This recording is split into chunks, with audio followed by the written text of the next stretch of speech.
Hello and welcome back to another Giant Slayer TFT Top 10 video. Today's video will be a countdown of the top champions for ranked play for patch 12.2. There's been a lot of changes in the meta from 12.1 to 12.2 and even more after the B patch a few days ago.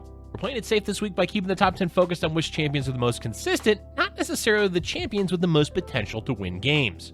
With that said, let's go ahead and get started. But before we begin, please don't forget to click the links in our description. Give your support to everyone who helped make this video happen. We host many TFT tournaments with plenty of exciting content to come. Be sure to also follow our Giant Slayer TFT social media pages. Alright, let's get back to the video. At the top of our list, coming in at number 10, we have Caitlyn. This spot on the list we generally hand over to the best well-rounded one-cost champion because even though most of them won't scale well, there are a few with enough early game influence to warrant acknowledgement. For patch 12.2, there are 3 one-cost champions to look at in the meta. Those are Caitlyn, Twisted Fate, and Ezreal. Caitlyn wins out over the other two because, as we talked about in patch 12.1, Caitlyn thins out a minimum 1 champion per round. That's essentially a guaranteed kill, assuming the Caitlyn is level 2. Ezreal provides scrap and innovator, but it's hit or miss whether you're going to hit all of the necessary pieces to win rounds, or at least save a lot of health. Twisted Fate is definitely up there in value with Caitlyn, being an item holder for AP champions and also a syndicate, but AP isn't doing that well right now, short of high rolling a strong early game board. So Caitlyn takes the crown because early game is all about saving health, and Caitlyn almost always is going to do that with her ability. Sniping 1 champion from a pack of 4 or 5, health saved, and that can always lead to winning the round as well. The downside for Caitlyn is that her synergies aren't amazing, though Enforcer can be useful for CC. Twisted Fate and Ezreal definitely have more staying power throughout the game, but we're not judging based on that, as our criteria is all about how impactful a 1-cost is in Stage 2 and early into Stage 3. Caitlyn is the clear winner in that regard. Let's swap gears from going from a 1-cost champion to a 4-cost. Coming in at number 9, we have Seraphine. Despite nerfs to her healing, Seraphine is still one of the strongest solo utility 4-cost champions. Seraphine is almost comparable to Yumi in that you're often going to toss her in without much consideration about her synergies, as you just want the utility that she brings. Granted, Yumi is better in that regard, but Seraphine holds her own, plus providing Socialite is quite nice. Socialite is one of the more common splash traits played in every game, though it's worth noting that a lot of the time it's not a real synergy past the 20% damage boost. In some games, the Hex is just not in a great spot, so it doesn't give much value. On average, it's still worthwhile to have simply because of Seraphine. That said, Seraphine does not fit into every composition, but she does help hold down the AP side of the meta, particularly because of Innovator. All in all, playing Seraphine as a standalone champion nets you extra value via healing, some decent AP damage, and access to Socialite. Continuing the high-cost theme, up next we have Kaisa coming in at number 8. Try as they might to nerf her, Kaisa keeps coming back. Of course, in 12.2, they've definitely done a lot to drag Kaisa down with a few nerfs and level 8 shop changes, but still, if a player can 2-star Kaisa in Stage 5, the chances for them winning go up dramatically. That's just the nature of Kaisa as a carry. She will do a lot of damage even if the only item you have on her is Umbrellonomicon. Hitting every champion with a relatively low-cost ability is free damage, and the longer Kaisa lives, the more likely it will be that she wins the round. Even just a supplementary damage, she's worth having, though that depends on your comp. As mentioned, it will be much harder to 2-star Kaisa consistently, so we definitely don't recommend going into the game with a plan to force Kaisa carry. Instead, look to play flexibly, and if you find a Kaisa in your shop, buy her and see how the game plays out. If you do 2-star Kaisa, great. If not, she shouldn't have been your win condition anyway, so you're big and chilling.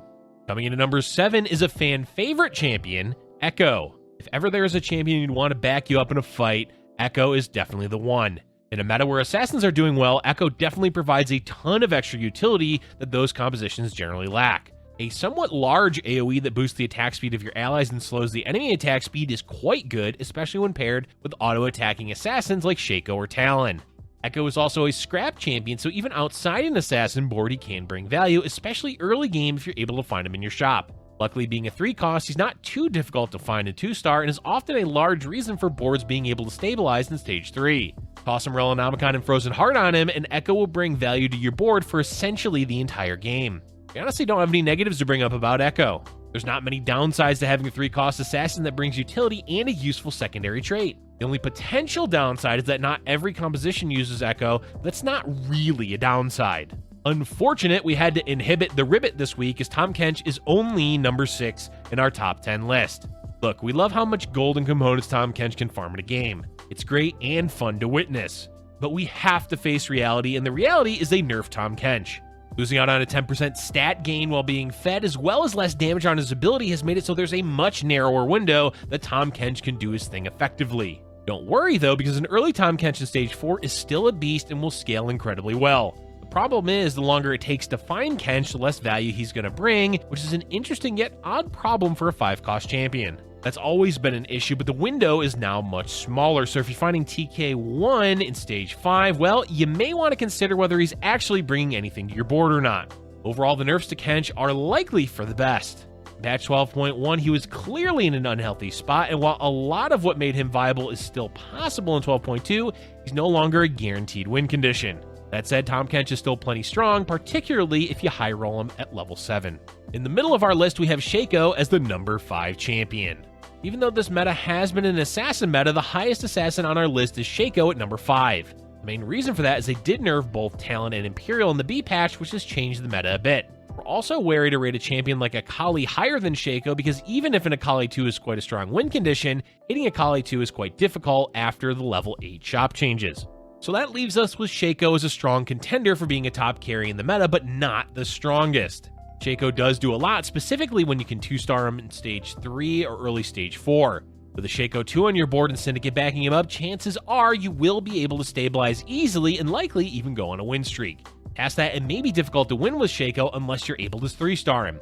That's the main reason that we're putting Shaco at number 5, is 3-starring him to do well in the late game causes consistency issues. Some games it'll be easy and you'll hit Shaco 3 in Stage 5 and crush the rest of the lobby. Other games you won't hit him for a long time and end up in a weird position of needing Akali 2 to bail you out. Point is, Syndicates and Assassins are one of the strongest compositions in the meta, but Shaco isn't always the most consistent late game carry compared to the other meta champs.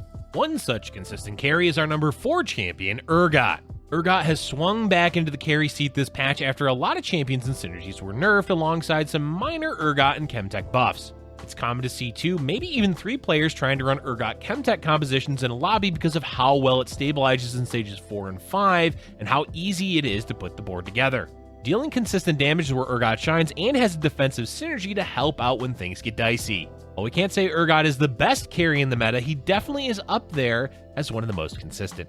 Another consistent carry is Yone, our number 3 champion. Much like Kaisa, Challenger refuses to fall out of the meta. As it turns out, a scaling attack speed trait with multiple auto-attack centric carries is quite good. Yone is by far the strongest of those carries thanks to his ability that grants him backline access. The backline access is key, as you never want damage dealers to get stuck on a frontliner, but hey, Yone doesn't care, he's going to the backline regardless. It is truly amazing how Yone continually makes his way back into the meta time and time again. At the beginning of the patch, it may look like he's weaker and Challenger compositions aren't going to do well, and then a week later, Yone's back, baby! That really just sums up why we have Yone as the number 3 champion, because consistently being a viable option in the meta every patch makes him a goated carry of set 6. Now that we've got all those pesky carries out of the way, it's time to get into the real stars of the meta. First up is the all-around best frontliner of the patch, coming in at number 2, Braum. We should honestly just always have a spot open for Braum in the top 4 because it's almost guaranteed this champion will be a high priority in the meta. Of course, we have to shout out both Leona and Sion, as they are also viable options when needing frontline, but Braum is just far more consistent of an option. The primary reason is that Syndicate has taken the cake in the meta after the nerf bat knocked Imperial down a few pegs. That did not happen, they likely have Sion and Braum in the same spot, but taking into account the B patch, the honor goes to the Syndicate frontliner Braum. He can tank, he can stun, and Syndicate is quite good. What else is there really to say? The answer is nothing, just play Braum and you'll see how good he is. And to end our top 10, we have the trio of champions known as JOY coming in at number 1. Alright, yes, we're cheating a bit by having 3 champions in the number 1 spot. But come on, Janna, Orianna, and Yuumi are just way too good for flex play to not have them paired together in a high spot on the list. And honestly, there's no one champion dominating the meta after the Imperial nerfs in the B patch, which makes it difficult to pinpoint the all-around best champion.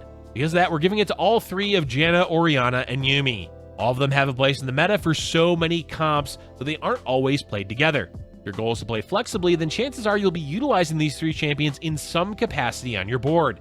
Janna provides great healing and has 3 trait tags. Orianna brings displacement CC as well as shields, and Yuumi is by far the best standalone 5 cost in the game with decent tags and a multi-second stun. Overall, we agree it's a bit of a cop-out to have these 3 all lumped into the number 1 spot, but as long as the meta favors flexible play, you can always find joy in the meta. With that, we've reached the end of our top 10 champions for patch 12.2. But before we go, you already know we have some honorable mentions to talk about. There's plenty of potential champions we could talk about, but we want to highlight the 2 Imperial champions that dominated the first week of patch 12.2, Talon and Swain.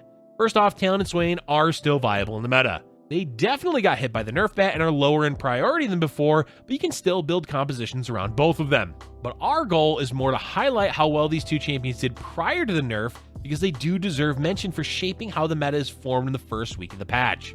It's also worth reiterating that just because there are nerfs doesn't mean a champion or synergy is unplayable. We recommend continuing to try out Talon and Swain when the opportunity is there, because chances are they'll still do well. Alright folks, that's all we have for you for today. All in all, the meta is in a better spot after the B patch, even though assassins are still doing well. Flexible play is still the name of the game as well, so be willing to try out multiple champions and comps if your goal is to climb ranked. Let us know in the comment section below what your top 10 champions are for patch 12.2. Thank you for watching, and if you're enjoying our content, be sure to hit the like button and subscribe for future Giant Slayer TFT videos.